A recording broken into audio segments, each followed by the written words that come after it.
Hello guys, welcome back to my channel. ഇന്ന് നമ്മൾ കാണുന്ന കോയിൻ ബ്രിട്ടീഷ് ഇന്ത്യയിലെ ഒരു അപൂർവതര ഒരു കോയിനാണ് കേട്ടോ. ഈ നാണയം കാണാൻ തന്നെ നല്ല ഭംഗിയാതെ.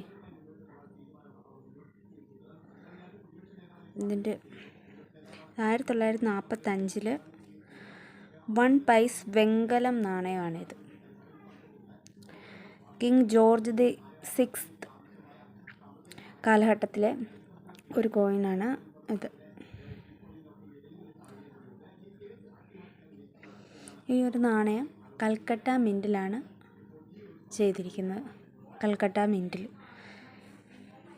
വെങ്കലം കൊണ്ടുണ്ടാക്കിയ ഈ ഒരു കോയിനിൽ ഏകദേശം 2 ഗ്രാം ഭാരമുണ്ട്. അതുപോലെ 21 മില്ലിമീറ്റർ വ്യാസവും ഉണ്ട് ഈ ഒരു കോയിന്. സൂം ചെയ്ത് കാണിച്ചു തരാം. ഇതിൻ്റെ മധ്യഭാഗത്ത് ഈ ഒരു തുളയാണ് ഈ ഒരു കോയിൻ്റെ പ്രത്യേകത.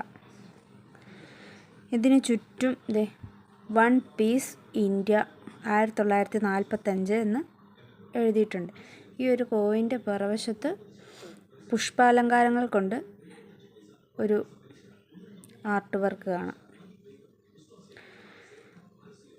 ഈ ഒരു തുള ഇതിൻ്റെ ഒരലങ്കാരമാണ്. എന്നാൽ പോലും ഈ ഒരു കോയിൻ്റെ ഈ ഒരു തുള കൊണ്ട് ഉദ്ദേശിക്കുന്നതെന്ന് വെച്ച് കഴിഞ്ഞാൽ ഈ ഒരു നാണയത്തിൻ്റെ ഭാരം കുറയ്ക്കാനും, അതുപോലെ നാണയത്തിൻ്റെ ഭാരം കുറയ്ക്കാനും പിന്നെ കെട്ടി വെച്ചിട്ട് ഉപയോഗിക്കാനും കൂടിയാണ് ഇത് ഉപയോഗിച്ചുകൊണ്ടിരുന്നത് ഈ ഒരു കോയിൻ.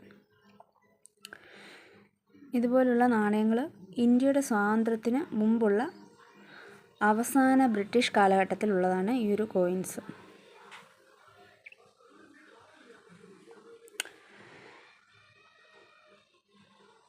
ഈ ഒരു കോയിൻ ഇന്ത്യയുടെ മാറ്റത്തെ തന്നെയാണ് സൂചിപ്പിക്കുന്നത്. കോയിൻ ശേഖകർക്ക് ഇതൊരു അമൂല്യമായിട്ടുള്ളൊരു ശേഖരണം തന്നെയായിരിക്കും. വ്യത്യസ്തമായ തുളയും ഇതിൻ്റെ ഡിസൈനും ഒക്കെ നല്ല ആകർഷണീയമാണ്.